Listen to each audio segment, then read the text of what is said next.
Amém. Muito bom dia, graça e paz da parte de Deus e de nosso Senhor Jesus.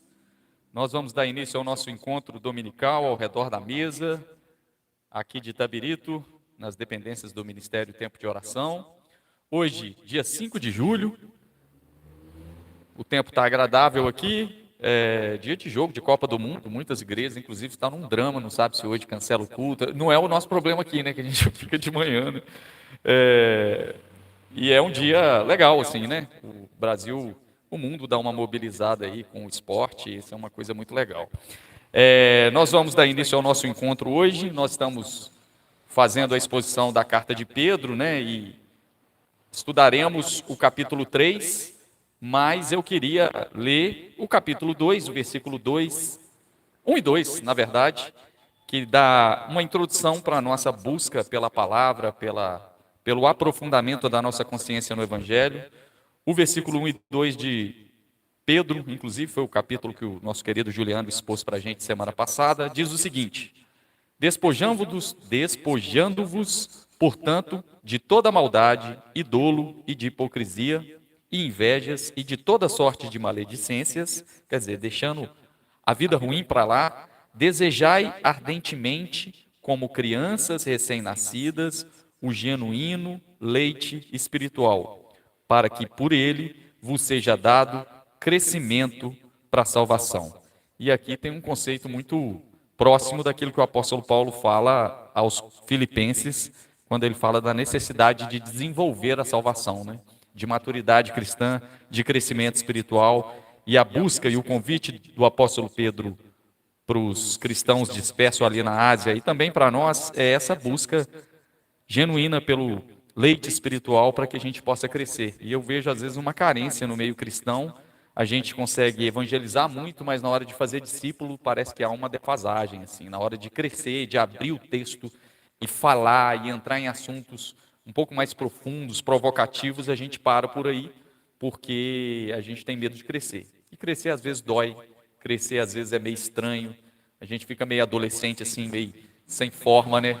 Então, o apóstolo Pedro nos convida a esse aprofundamento, e uma das grandes motivações nossas de fazer esse encontro aqui dominical, a nossa escola bíblica, o nosso estudo, é o crescimento espiritual. Por mais que isso seja um pouco impopular nos nossos dias, a gente gosta muito dessa dimensão emotiva da fé, que é importante, mas a gente sabe que é, como disse Jesus, quando vem a tempestade, dá com ímpeto na casa, é a casa que está alicerçada sobre a rocha, firme, robusta, que permanece de pé.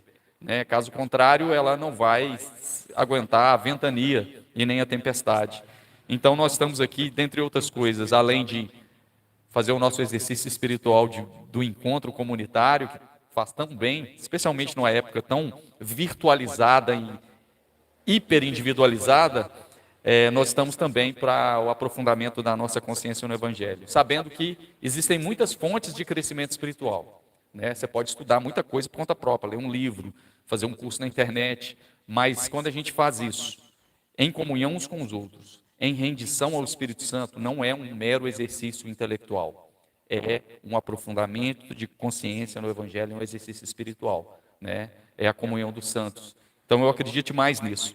Eu já estudei muitas coisas com muitos professores na teologia e em outras áreas, mas tem coisas que eu aprendi ao redor da mesa do Evangelho, na comunhão simples, lá no começo de caminhada, que me firmou e me marcou muito mais do que grandes aulas de grego e hebraico na faculdade, né?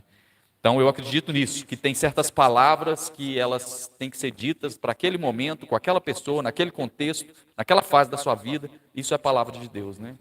Por isso que nós vamos orar agora, pedir a direção do Espírito Santo para que esse movimento ou esse momento seja profundamente espiritual, em espírito e em verdade, para a nossa edificação espiritual e crescimento, como disse o apóstolo Pedro aqui nos versículos 1 e 2. Nós temos aqui também alguns irmãos online já, dando bom dia, o nosso querido Igor, Deus abençoe, graça e paz. Juarez, pastor Juarez também, bom dia, amados, a paz do Senhor seja com todos. Deus abençoe em nome de Jesus no nosso domingo. Amém, meu pastor. Deus abençoe também, grande companheiro de caminhada. Vamos orar. Teremos a parte musical e mergulharemos no provocativo capítulo 3 de Pedro. Vamos lá, oremos. Senhor nosso Deus, nós te agradecemos pela bendita oportunidade que o Senhor nos dá nessa manhã de nos encontrarmos como igreja do Senhor, mística e invisível, espalhada na face da terra. Muitos outros queridos irmãos estão espalhados em diversas denominações, outros até sem denominações, em grupos informais, que faz parte do corpo místico do Senhor, e nós te agradecemos porque nós estamos aqui reunidos em teu nome, na certeza de que o Senhor está no nosso meio, está entre nós. Obrigado, porque a tua promessa é essa, que estaria conosco até a consumação dos séculos, e reunidos no seu nome, o Senhor se faz presente. E é com essa reverência que nós não só reconhecemos a tua presença, mas convidamos o Senhor ao lugar de honra, ao lugar de adoração, ao lugar de louvor, ao lugar de instrução, de ensino aos nossos corações. Que o Senhor seja o professor, seja o motivo do nosso encontro, e que nós possamos sair daqui verdadeiramente edificados e mais maduros na fé, uma vez que o Senhor tem nos dado essa rica oportunidade de aprender do Senhor, manso e humilde de coração. Que o Senhor receba o nosso coração como oferta maior, a nossa vida. Queremos dedicar a nossa semana no Senhor, na tua presença, começar o nosso domingo e a nossa semana aos pés da tua cruz, junto da tua presença. Que o Senhor venha sobre nós, nos ensine e nos fortaleça, em nome de Jesus. É o que nós te agradecemos e desde já te louvamos. Amém e amém.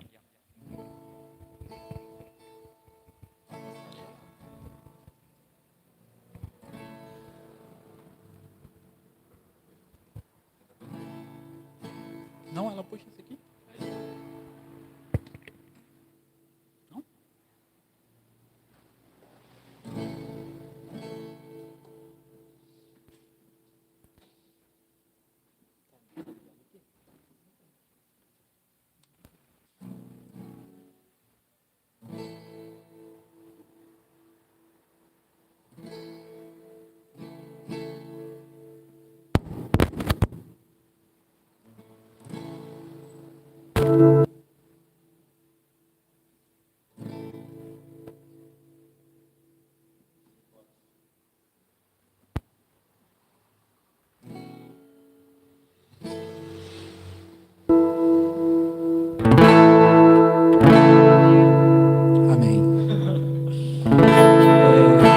Fazendo coro, né, pro que o Samuel falou, a gente está aqui junto e podia estar fazendo um monte de coisas, né? A gente podia ser um monte de coisas, né? A gente podia ser um ajuntamento, a gente podia ser um estudo bíblico, a gente podia estar fazendo uma reunião política, falando sobre futebol, mas uma coisa faz de nós igreja, uma coisa faz que tenha palavra para o coração, uma coisa faz com que a gente sinta de verdade, né? E é Deus, né? Então, nessa manhã, vamos cantar para que o Espírito Santo seja bem-vindo no nosso meio, esteja junto conosco.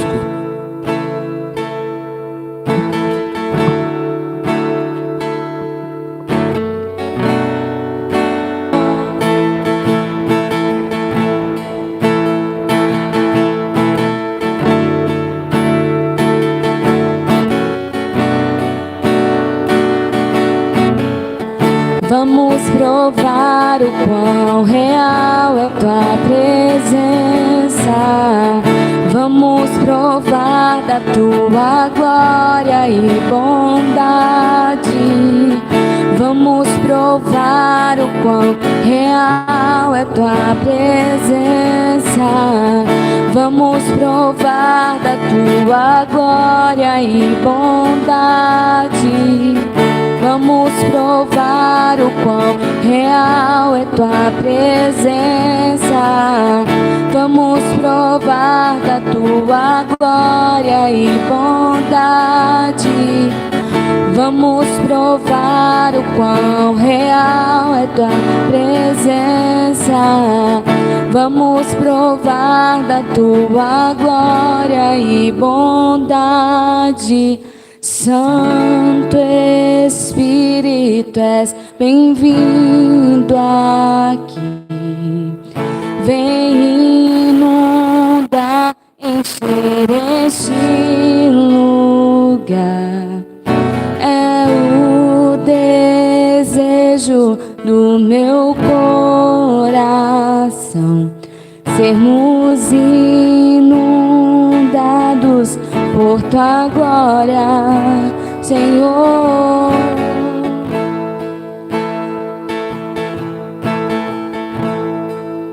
Tua glória, Senhor.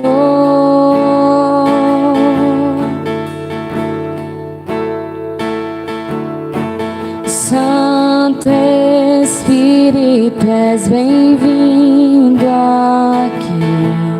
Vem inundar, encher este lugar. É o desejo do meu coração, sermos inundados por tua glória, Senhor.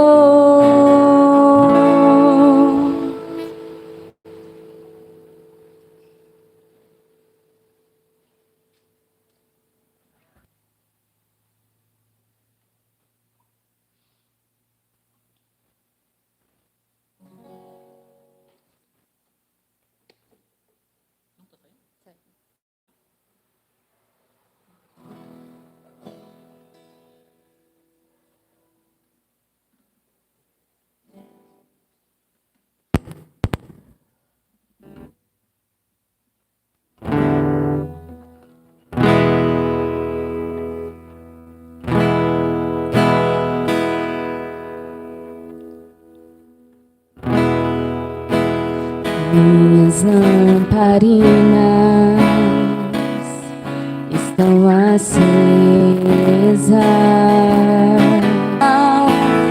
Maranata,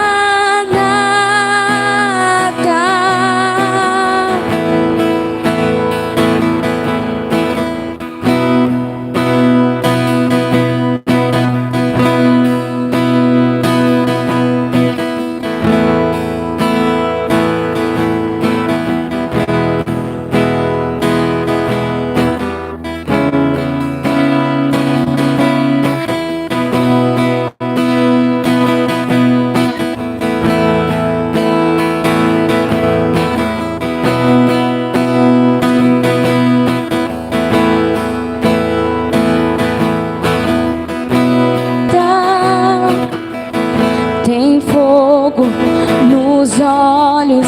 Eu não imaginava que era lindo assim, que era lindo assim. Meu noivo esperado, eu abro a minha casa. Pode morar aqui, pode morar aqui. Tem fogo nos olhos. Eu não imaginava que era lindo assim, que era lindo assim. Meu noivo esperado, eu abro a minha casa. Pode morar aqui, pode morar aqui.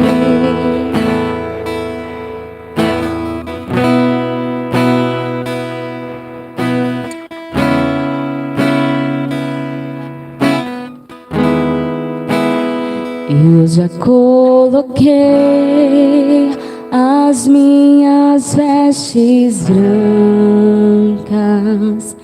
Estou só te esperando. Vem, vamos dançar.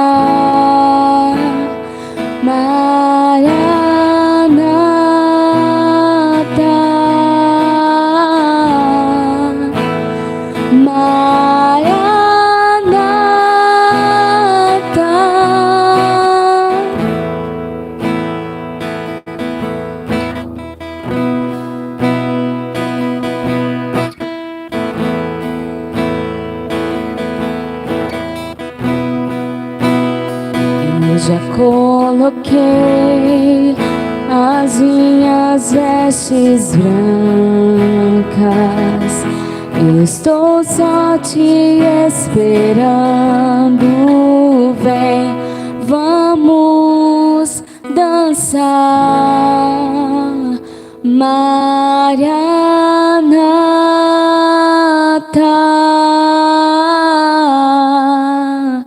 Maranata.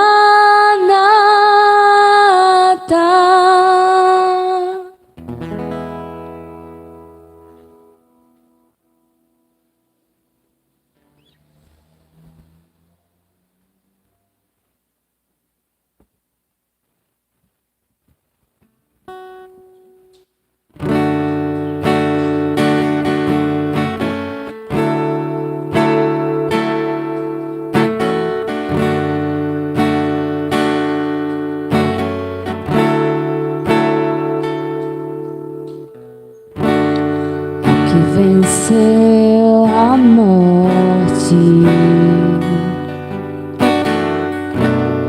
ao Criador da vida, mudou a minha sorte.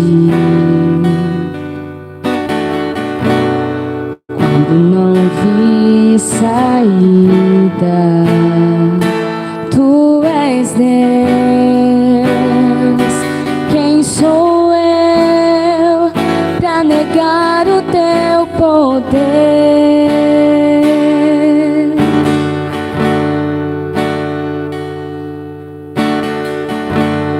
Mesmo em meio ao medo, correu ao meu encontro.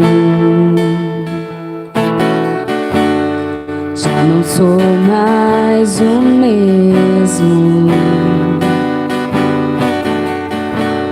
Tenho um novo canto. Tu és Deus. Quem sou eu pra negar o teu poder? O teu poder. Tu és Deus. Quem sou eu pra negar o teu poder? O teu poder. A Ele que me enxergou, a Ele que... Quem sou eu pra negar o teu poder?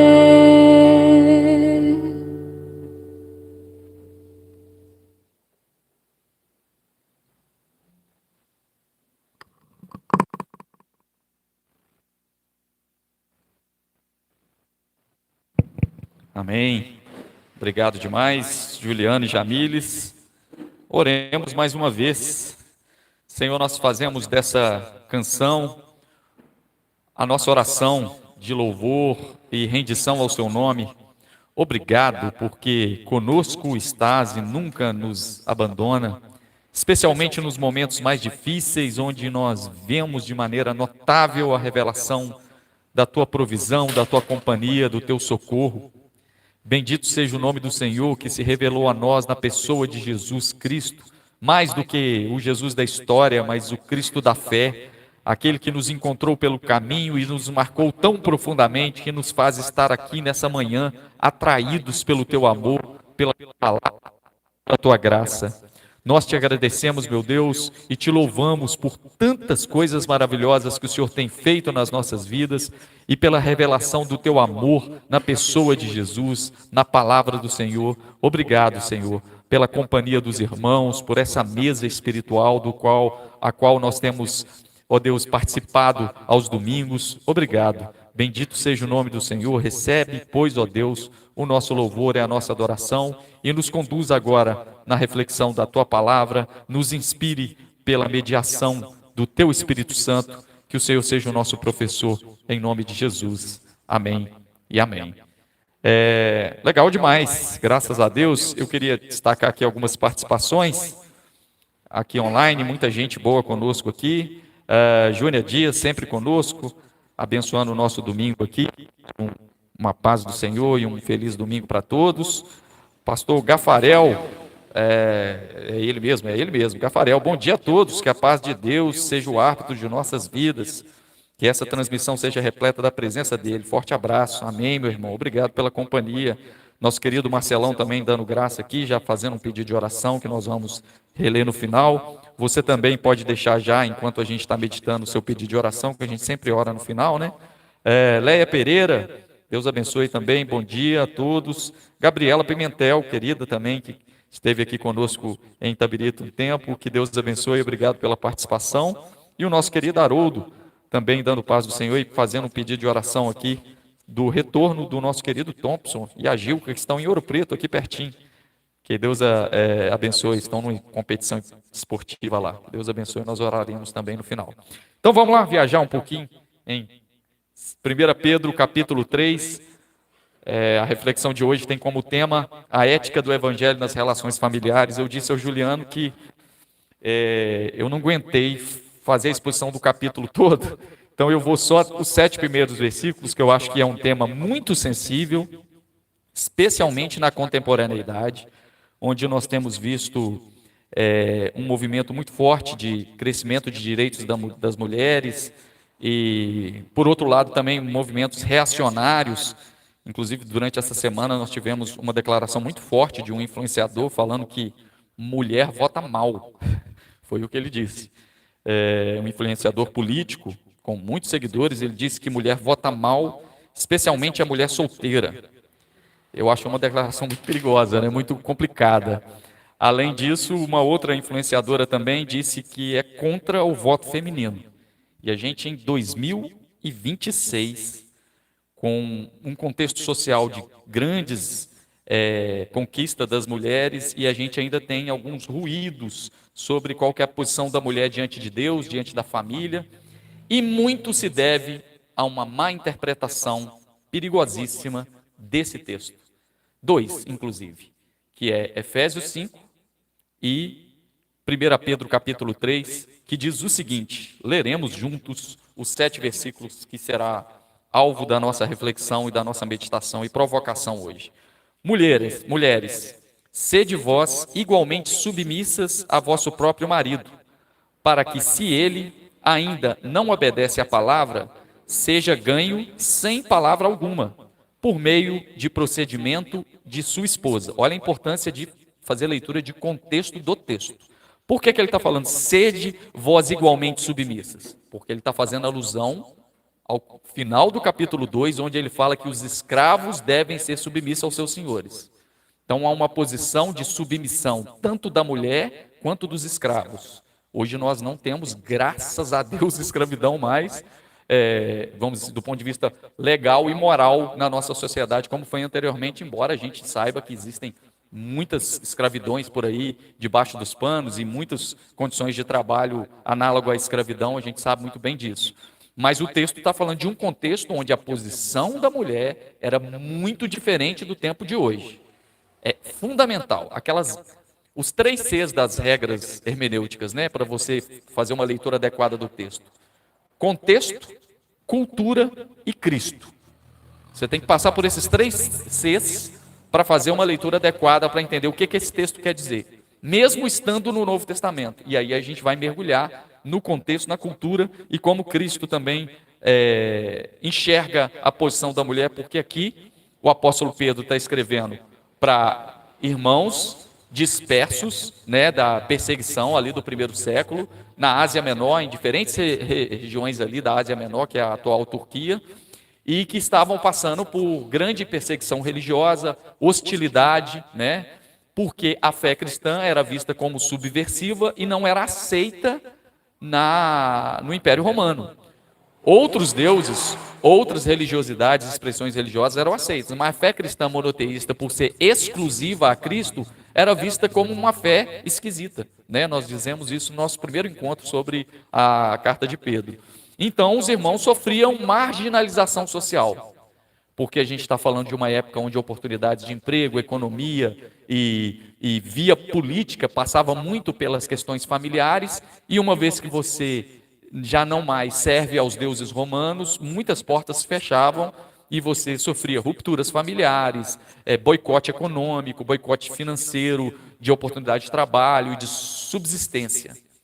Esse é um problema, né? A marginalização da fé cristã ali. Existia já uma perseguição estruturada em Roma, mas nas periferias, que é essa área aqui onde o texto, onde o autor está direcionando o texto, sofria com essa marginalização social.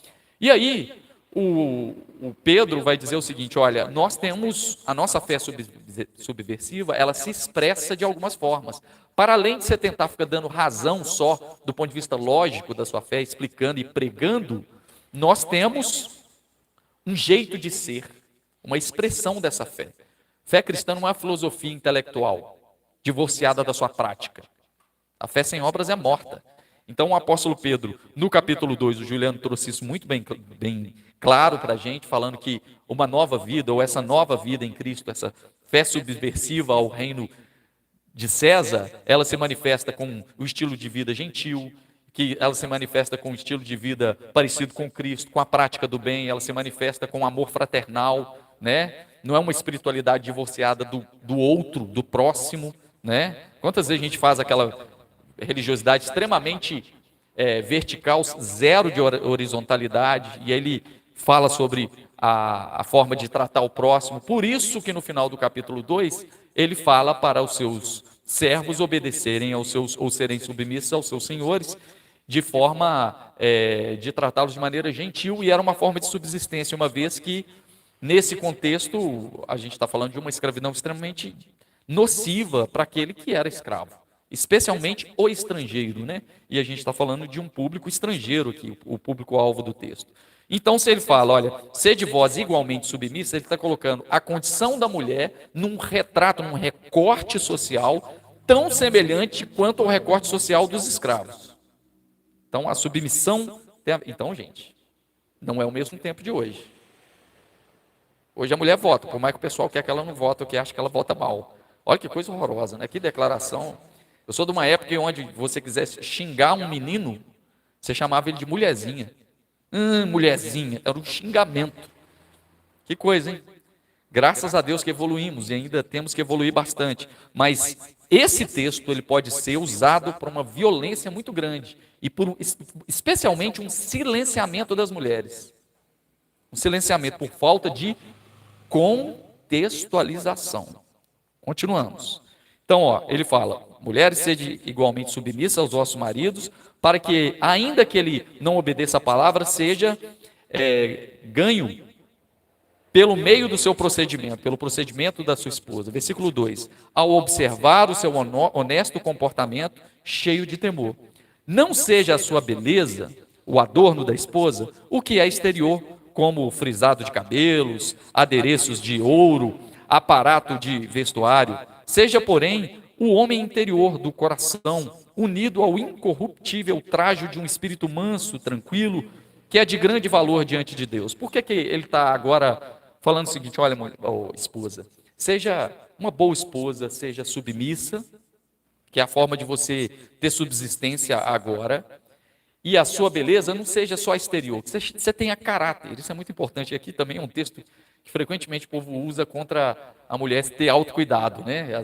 As leituras mais fundamentais. Sabe, na Bíblia fala: cuidado, não seja o brinco, essas irmãs de brinco aqui, está tudo na carne, né?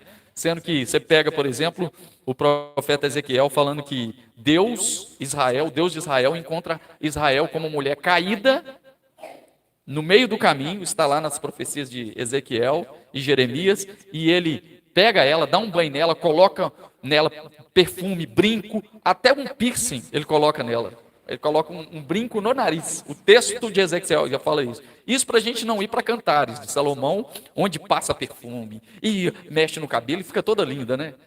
Eu tenho um querido que me discipulou que falava muito bem que Deus nos deu a graça de ter a liberdade de ficar bonito. Deus deixou a onça bonita, mas ela é só pintada, né? A gente não. A gente tem a criatividade de fazer cocar de índio e fazer aquele monte de coisa, né? Igual tem, e a gente fica aí com essa crise estética que muitas vezes a gente vê no meio religioso, que tira a criatividade demais, né? Então o texto não está dizendo isso, o texto aqui não está descredibilizando a possibilidade de você ficar bonita, se sentir bonita ou bonito. Ele está falando, olha, seja mais verdadeiro e precioso o seu caráter. E isso aqui é importante para nós. Continuando, versículo 5. Pois foi assim também que a si mesma se ataviaram outras mulheres santas que esperavam em Deus, estando submissas ao seu próprio marido. Como fazia Sara, que obedeceu a Abraão, chamando-lhe de Senhor, Kyrios, é a palavra grega aqui, da qual vós vos tornastes filhas praticando o bem e não temendo perturbação alguma. E o versículo 7, e eu vou até o 8, diz assim o 7, marido, vós igualmente vivei a vida comum do lar, com discernimento, e tendo consideração para com a vossa mulher, como parte mais frágil, tratai-a com dignidade, e porque sois juntamente herdeiros da mesma graça de vida. Olha só, às vezes a gente fica só ali no submissa, e no marido viver a vida comum do lar, e esquece desse final do versículo, que vós sois juntamente herdeiros da mesma graça de vida. Relações igualitárias, mesma graça de vida, né? Para que não se interrompam as vossas orações.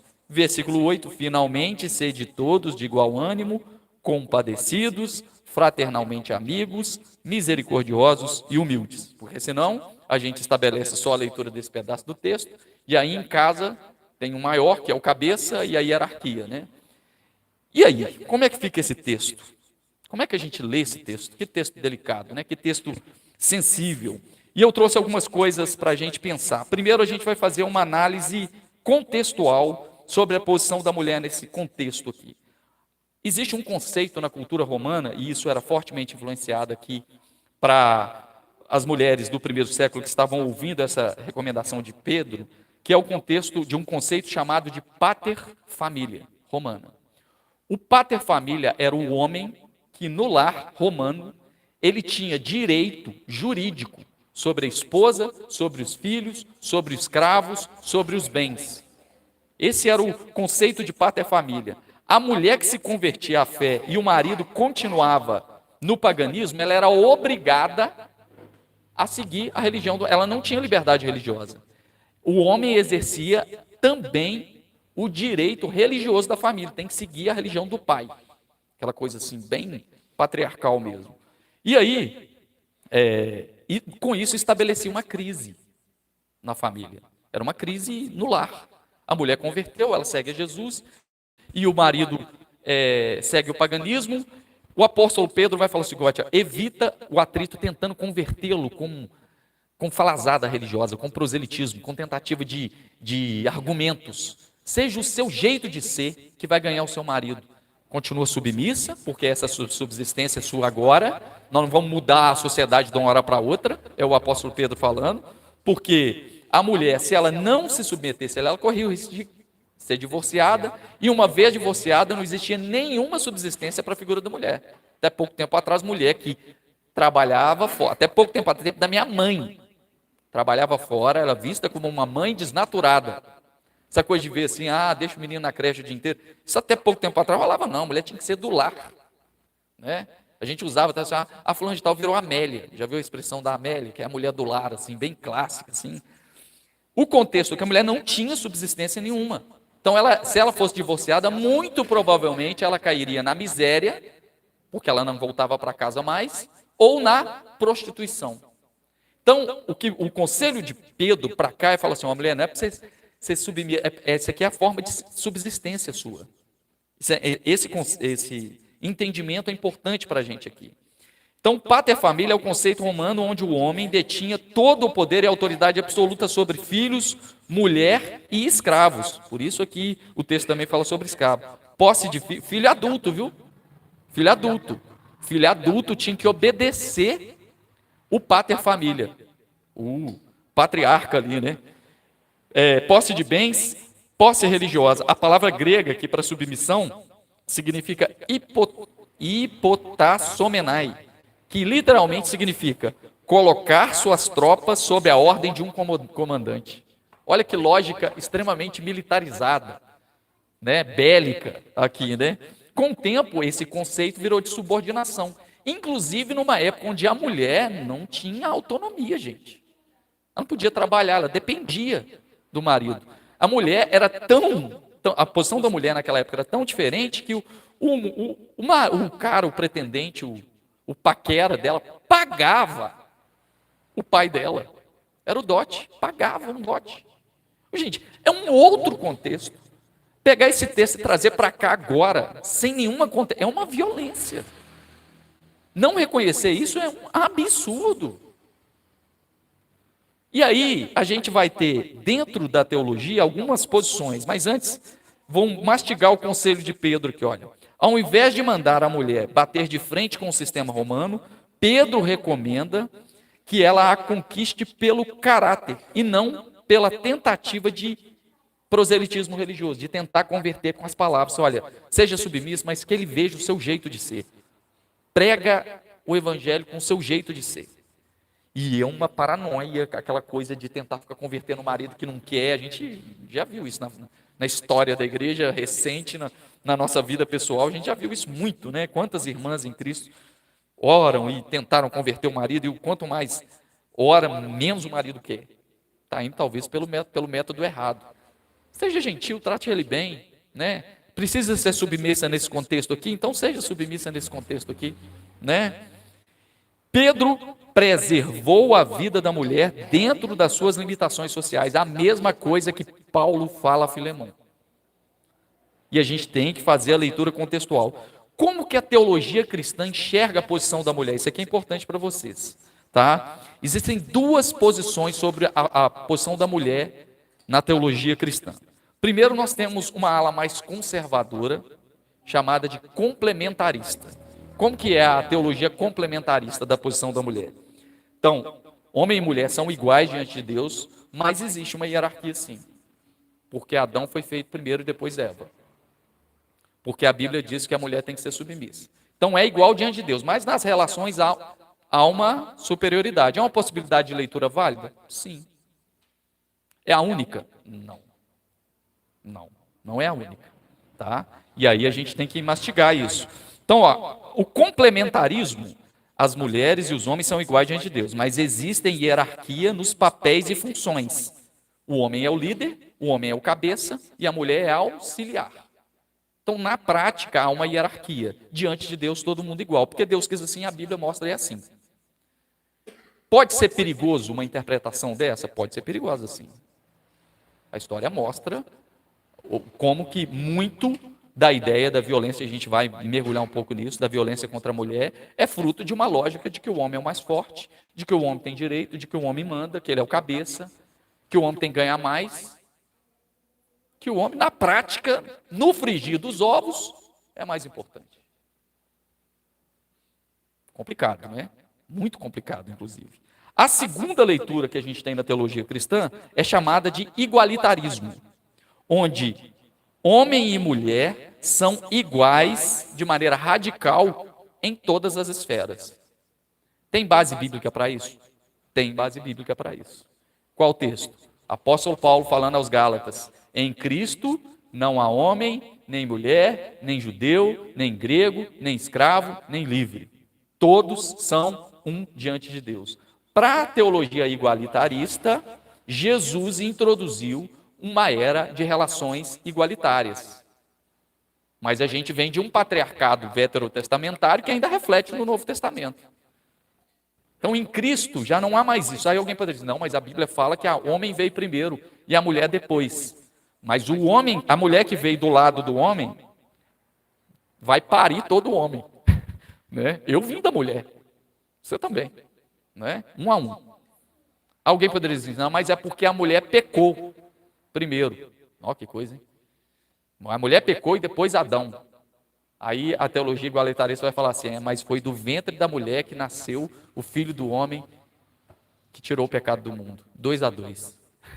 Aí, em tempo de Copa tá indo para a prorrogação, né?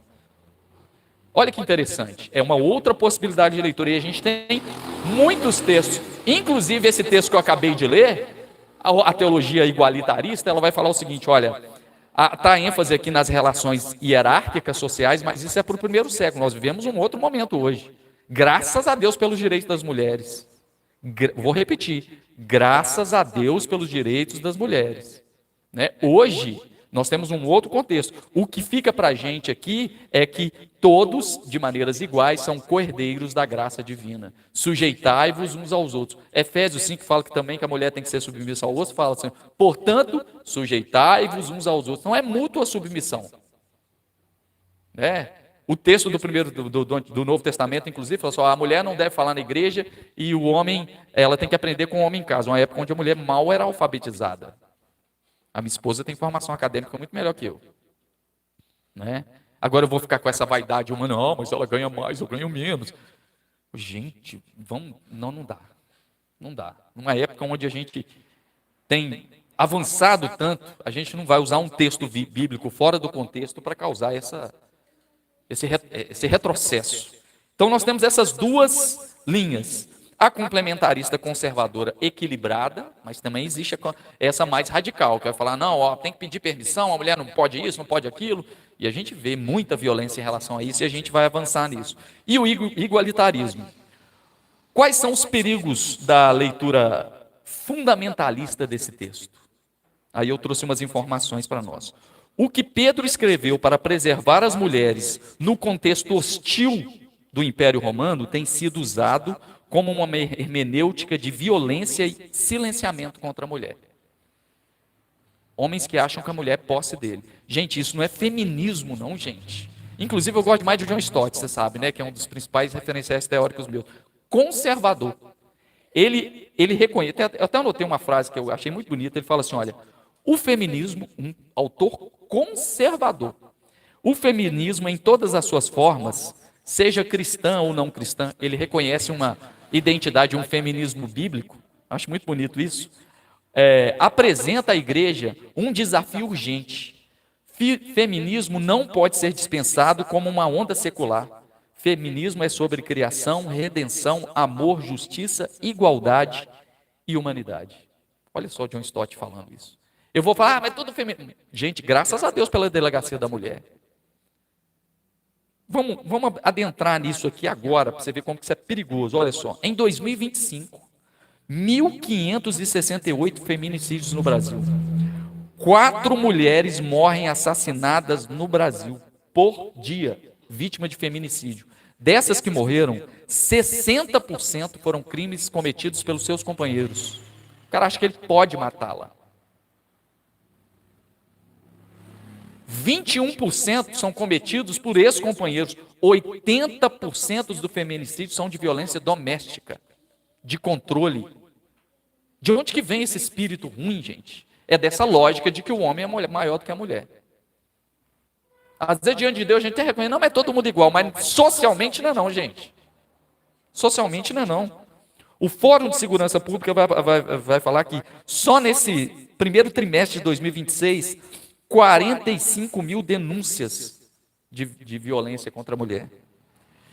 Desses números, o Datafolha traz uma informação incrível que a missionária falou lá, Helena Raquel, no Gideões, e sofreu aí até rejeição de muitos pastores mais conservadores, que achou que ela estava com a pregação muito feminista, quando ela falou assim, olha, você está apanhando o seu marido, pare de orar pelo seu marido, denuncie, diz que 180, ela falou isso no maior congresso pentecostal do Brasil. Eu falei em línguas, e olha que eu não sou pentecostal quando eu vi ela falar isso. Né? Ela disse, pare de orar pelo seu marido e ore por você. Ore por você, vai denunciar. Não dá para ser ungido e abusador. Homens que usam da autoridade espiritual. Você acha que eu sou sacerdote da Joana, minha esposa? Que eu sou cabeça dela? Pelo amor de Deus. É Cristo que é o cabeça dela. É Cristo que é o sacerdote dela. Ah, quem manda lá em casa é minha esposa. Não, quem manda é o amor, é a graça, é o Espírito Santo. Gente, isso para mim nunca foi um problema, porque o meu pai sempre foi um homem doce. Eu cresci com meu pai arrumando a casa para minha mãe, fazendo guisado de chuchu, ô saudade. Deu até fome aqui agora. Né? Um homem doce, fazia tudo, lavava banheiro. Eu faço isso até hoje. E você, maridão, quanto tempo você Pega aquela esponja da privada e vai lavar o vaso de casa. Ou você acha que isso é exclusivo da sua esposa? Hein? Ô, gente, nós estamos em 2026. Nós vamos pegar o texto bíblico para passar esse formol nesse machismo? Não dá, não. 42% das mulheres evangélicas no Brasil afirmam já ter sofrido algum tipo de violência doméstica. 35% das mulheres católicas afirmam ter sido vítima de violência doméstica. Textos como 1 Pedro 3 e Efésios 5 são usados para o silenciamento religioso dessas mulheres, porque tem que obedecer ao marido de maneira cega, num contexto, tirando o texto do contexto dele aqui. Que coisa horrorosa. Alguns comentaristas vão falar sobre os perigos do aconselhamento pastoral danoso, nocivo, que vai dizer o seguinte, quando a mulher está em crise com o marido: não, você deve orar por ele, ganhar ele na fé, persevera, seja submisso, é o que a Bíblia diz, mantendo a violência. Não separe, Deus vai transformar. O apóstolo Paulo fala, que garantia você tem de que seu marido vai se converter? Você tem tempo de ser livre? Seja livre. Não vem com essa desculpa religiosa, não. Não separe, Deus vai transformar. Divórcio é pecado. Lute pelo seu casamento. Ela está sem vida, machucada. Divórcio é pecado, lute pelo seu casamento. Sabe o que é isso? Isso é uma espiritualidade que tem cheiro de texto, não tem cheiro de vida. Tem cheiro de texto só, de letra. A letra mata, gente. A letra mata. É o espírito que vivifica. A sua hermenêutica, a sua interpretação, ela é para a vida ou não? Como que a gente vai agora nesse ano falar assim, não, mulher não deve votar. Gente, não é assim. Aí o apóstolo Pedro vai falar sobre os maridos. Maridos, vós igualmente, vivei a vida comum do lar. Numa época, gente, eu lembro ano passado dando aula para os alunos lá em Santo Antônio do Leite, aí teve uma discussão na sala de aula sobre o direito da mulher, isso no 9º ano, eu acho ótimo, assim. Que aí eu já pego os meninos, podada no machismo dele, de cara já. Aí os meninos achando, mas o marido, quando ele chega do trabalho e tal, ele tem direito de deitar e assistir o jogo dele tranquilo. Eu falei assim, e a mulher tem direito quando? Porque ele estava achando ruim que o marido tem que compartilhar. Já que ele trabalha fora, é direito dele chegar e descansar. Vou te dar umas informações aqui, só para você dormir com esse barulho. Pesquisa de amostra domiciliar diz que na dupla jornada da mulher, ela dedica além da jornada de trabalho, ela dedica 23 horas semanais para o serviço doméstico. E um homem não dedica nem 10 horas semanais. Eu estou falando trabalhando, os dois trabalham hoje. Olha só, 90% do trabalho doméstico é gerido por mulheres. Mas na hora de ter o salário para ajudar em casa, pagar as contas, comprar um sítio, você gosta, né? E lavar o banheiro junto. E lavar aquela pilha de vasilha ordinária. O troço ruim é o tal da vasilha, que você enxuga gelo, lava, e o troço está lá, multiplica. É a mulher, isso tem que ser na cabeça da mulher uma coisa dessa. A saúde mental hoje fala sobre burnout doméstico e burnout materno, causado pela impossibilidade da mulher descansar. Olha que coisa horrorosa. A sociologia, a antropologia, as relações sociais está falando isso. Eu vou pegar o texto bíblico contra a vida. Qual é a sua hermenêutica? Hein? Se Jesus disse, eu sou o caminho, a verdade e a vida. Meu Deus do céu. Mulher tem 30% menos horas de sono e lazer do que o homem. Gente do céu, olha que coisa. Isso não é feminista, é verdade. Contra fatos não é argumento. A igreja não passa nem perto, porque falar isso parece muito feminismo. É por isso que vocês estão aí com essa cara de formol religioso aí. Que coisa horrorosa, né? O impacto na criação dos filhos, mães sobrecarregadas, é só o filho, gente, o marido, brincar com o filho, né? Primeiro que o cara saiu para comprar cigarro, não voltou, né?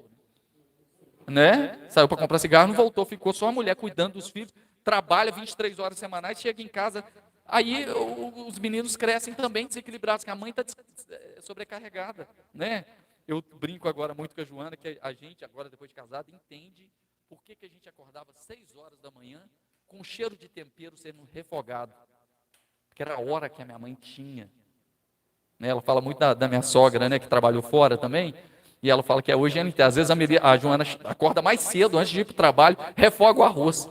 Aí lá, 5h30 da manhã, aquele refogando aquele cheiro de alho. Agora você entende, porque não tem tempo. Vai ter tempo para descansar? Mas o nosso jogo a gente gosta, né? Nossa peladinha tá de boa, o videogame. Aí vem o cara e fala assim, eu não sou machista. Não é sim. Você é fruto de uma sociedade machista. Olha que coisa, gente. Agora eu entendo o cheiro de tempero às 6 horas da manhã, da minha mãe e dos outros.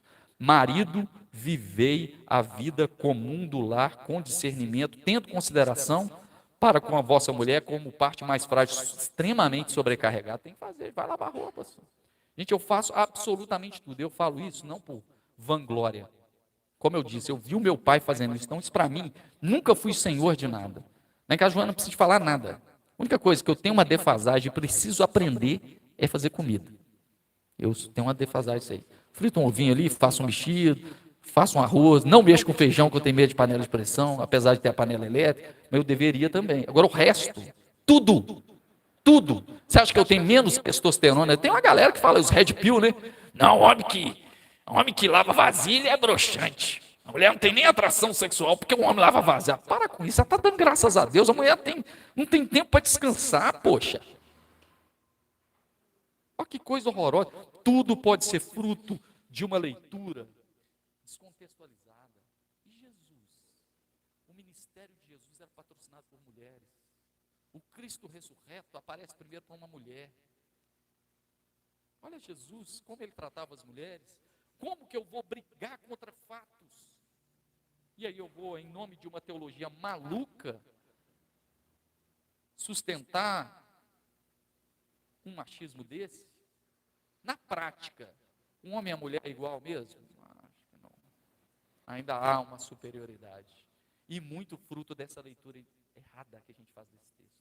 O que Pedro está querendo falar para as mulheres daquele primeiro século? Olha, a forma de você preservar isso, mas chegará um tempo, com a graça de Deus, que nós vamos romper com esses grilhões sociais. Mas, por enquanto, pela sua subsistência, seja submissa e conquiste ele pelo seu jeito de ser. Agora, hoje, tem que sair junto, tem que trabalhar junto, gente.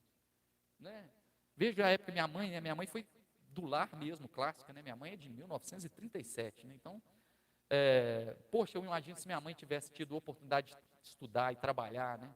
Minha tia, por exemplo, tem mais ou menos a idade da minha mãe, 81 anos, ela quase foi expulsa de casa porque fez um ensino médio. Estou falando da minha tia, viva. Eu falo para as minhas alunas, minha filha, estuda, faça seu curso superior, que amanhã, se você cair na mão de um machista, você não precisa de ficar com crise, de voltar para casa dos pais com vergonha, ou depender dele porque não pode, né? É ele que me sustenta. Não, minha filha, cuida da sua vida, tem autonomia, porque o mundo é mau. O machismo estrutural está aí, ele é perigosíssimo. Então vai estudar, vai ser independente, né? Eu costumo sempre falar isso com os meninos, que se eu tivesse uma crise no meu casamento e separasse da Joana, quem ia levar ferro sou eu. Eu que ia levar ferro se eu separasse dela. É um ganho maravilhoso. Então sirvo e vivo junto, a gente caminha junto, cria a Melissa junto e vive junto. Né? Mútua submissão tem a ver com isso. A grande questão é como que você está, que tipo de leitura que você faz? Ela gera vida ou não? Gosto demais de um texto de um pastor que caminhou com Martin Luther King Jr., J.C. Jackson. Ele fala, a diferença entre o Dr. King e Billy Graham foi o maior evangelista do último século. A diferença entre o Dr. King e Billy Graham é que Graham pregaria para os escravos, e a Bíblia fala que ele tem que ser submisso aos seus senhores. Pregaria para os escravos, converteria suas almas e diria para voltarem para os campos, na sua escravidão. Então, Billy Graham ia jogar golfe com o faraó. Dr. King pregaria para mudar as suas almas, converteria-os e os guiaria para a Nova Canaã. Que golpe! Qual é a sua hermenêutica? Que tipo de leitura? Hermenêutica é a interpretação, né, da Bíblia, né? Que tipo de leitura você faz? Ela produz vida ou não? Eu posso pegar esse texto e fomentar esse quadro de violência que a gente tem aqui, que eu acabei de descrever. Ou eu posso ler esse texto com um olhar do contexto da cultura e de Cristo. Em Cristo não há homem nem mulher, nem escravo, nem livre, nem judeu, nem grego. Todos são. Você acha que realmente... Gosto muito do texto de Gênesis, né?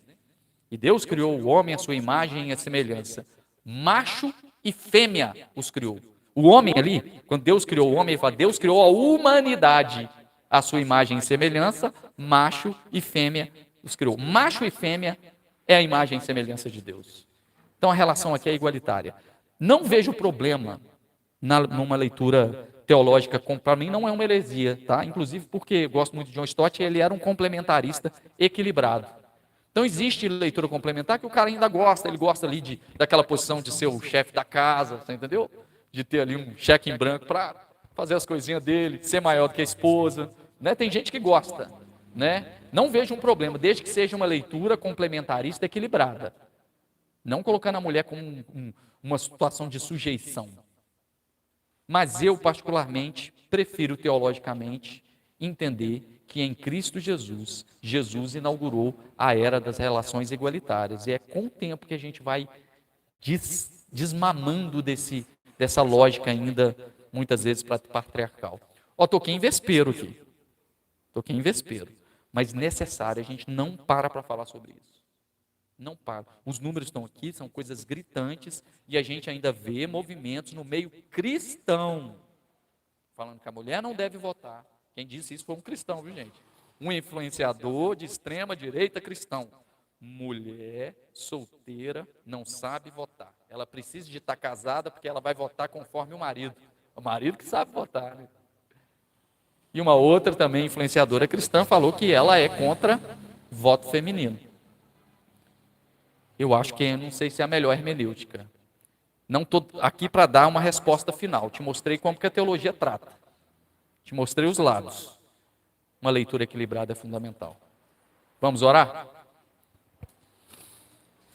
Amém. Cheio de participação aqui, gente. Toquei em vespeiro aqui. 11h20, horário de Brasília, hein? Hoje tem jogo do Brasil. Deus nos livre dos filisteus lá. Adriana Antunes, bom dia a todos, graça e paz. Renata Silva, paz do Senhor. Jesus esteja com você. Zélia também. Bom dia, pastor, e a todos. Deus abençoe. Raimunda de Jesus também mandando um abraço aqui, abençoando o nosso domingo e pedidos de oração. Vamos lá. Muito legal, gente. Tem muito texto sobre isso, mas eu acho que a gente já deu uma boa introdução. Certamente, eu acho que poucas igrejas entrariam assim, de cabeça nesse texto, de maneira mais profunda, mas vale a leitura. Existem outras possibilidades, né? A grande pergunta que Filipe falou para o eunuco que estava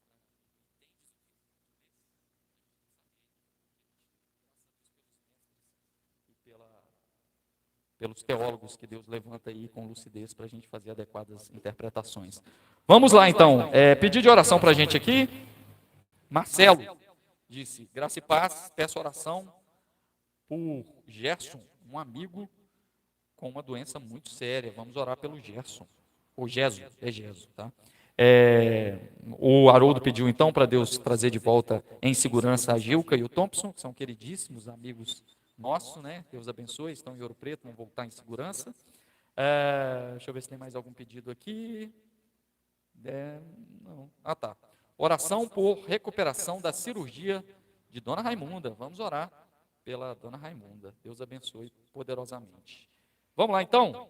Vou pedir o Juliano para orar por nós sobre a ideia que a gente está tendo aí de fazer um congresso sobre saúde mental. Eu acho que vou ter que deixar para agosto, porque o mês de julho está apertado. A pessoa que eu estou querendo trazer, né, o psicólogo, também está com o julho apertado. Vamos deixar para agosto. A gente também deve dar uma saidinha, né? Deve fazer até um recessozinho assim, 1 ou 2 domingos aqui na segunda quinzena de julho. Então, vamos deixar para agosto, mas não vamos deixar de fazer, não. É uma coisa boa aí para a gente aliar. Juliano vai orar por nós. Deus abençoe. Amém. Vamos orar então. Bom Deus, obrigado por o dia de hoje. Obrigado por estar aqui de manhã com essas pessoas, presencial, online, Pai. Que palavra provocadora, né? Que confronta o nosso coração, né? E se confronta, tem algum tipo de mudança. mudança gera algum tipo de sentimento de que eu preciso mudar, eu preciso melhorar, eu preciso fazer mais do que eu estou fazendo, né? E é assim que se transforma uma sociedade, né? É assim que a gente abre os olhos para um horizonte possível, para uma realidade possível, onde não há judeu nem grego, não há homem nem mulher, não há ninguém, todos somos um em Ti, Pai. E é isso, o sonho do Senhor é unidade, o sonho do Senhor é que todos sejamos um, Pai. E que nós possamos guardar isso no nosso coração, que nós possamos levar isso para a nossa vida, para a nossa prática, no chão da vida, para as mulheres que trabalham conosco, para as mulheres que moram conosco, para as mulheres que se relacionam conosco em todas as instâncias da nossa vida, Pai. Nós te pedimos, Pai, pelo amigo do Marcelo, nós te pedimos pelos filhos do Haroldo que estão viajando, Pai, nós te pedimos pela dona Raimunda que está se recuperando de uma cirurgia, traz eles em paz, os filhos do Haroldo, Pai, nessa viagem, que eles possam chegar no lar deles com segurança, que a sua mão conforte eles, Pai, o amigo do Marcelo que tem uma doença grave, Pai, a gente não sabe a doença, mas o Senhor sabe, que o Senhor seja o protetor, que o Senhor seja o conforto, que o Senhor seja tudo que ele precisa, Pai. E a dona Raimunda, Pai, nós te pedimos recuperação plena, recuperação rápida, que o Senhor esteja com ela, com a família dela nesse momento, Pai. Dê-nos um domingo abençoado, seja conosco durante essa semana, é o que eu te peço e te agradeço, em nome de Jesus. Amém. Amém. Deus abençoe, um bom domingo a todos. Vamos com Deus, que o Senhor nos acompanhe. E quem está aqui conosco, nós temos uma mesa ali com coisinhas de junho para a gente comer. São João. Deus abençoe.